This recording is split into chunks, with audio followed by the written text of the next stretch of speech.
Resep ini terlihat seperti cinnamon roll biasa, tapi kalau dijual, ini salah satu yang paling gampang bikin margin naik. Rasa tiramisu cinnamon roll ini memang rich dan wangi kopinya. Tapi buat jualan, enak aja nggak cukup.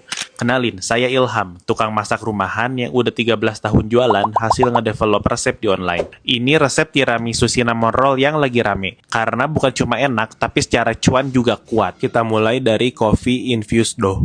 Susu hangat dicampur kopi supaya aroma kopi masuk sampai ke serat roti. Ini yang bikin rasa kopinya nempel, bukan cuma di permukaan. Masukkan susu kopi ini ke tepung, gula, ragi, telur, dan minyak, lalu uleni sampai setengah kalis. Butter masuk terakhir supaya struktur glutennya kuat dan rotinya tetap fluffy. Setelah kalis, diamkan adonan sampai mengembang 2 kali lipat. Sambil nunggu proofing pertama, kita bikin espresso fillingnya. Brown sugar dicampur dengan kopi bubuk yang sudah dihaluskan, coklat bubuk, sejumput garam, dan butter cair. Terakhir, masuk sedikit tepung supaya nanti saat dipanggang, fillingnya nggak gampang bocor dan gosong. Aduk sampai jadi pasta yang pekat dan glossy. Setelah adonan mengembang, kita kempeskan dan ratakan hingga berbentuk persegi panjang, lalu oleskan espresso filling ini secara merata. Digulung rapat, dipotong pakai benang atau pisau tajam supaya bentuknya tetap bulat rapi, lalu disusun di loyang ukuran 25 x 20 cm.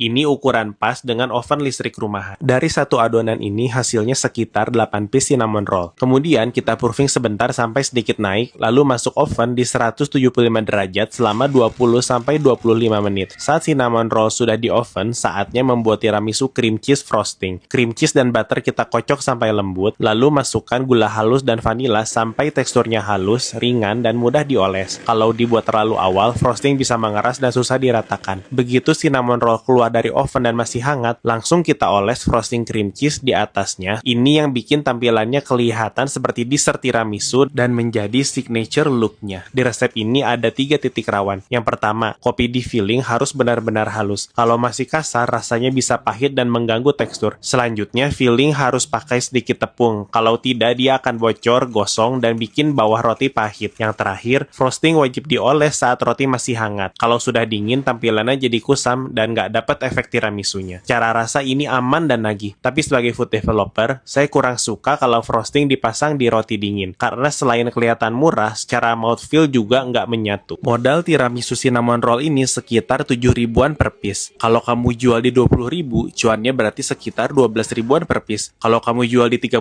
ribu, cuannya naik di sekitar 22 ribuan per piece. Itu udah termasuk ruang untuk box dan positioning premium. Resep ini cocok untuk pemula, tapi harus dengan disiplin di proses kopi dan frosting supaya tampilannya benar-benar naik kelas. Kalau kamu ngerasa konten ini ngebantu kamu, follow aku ya.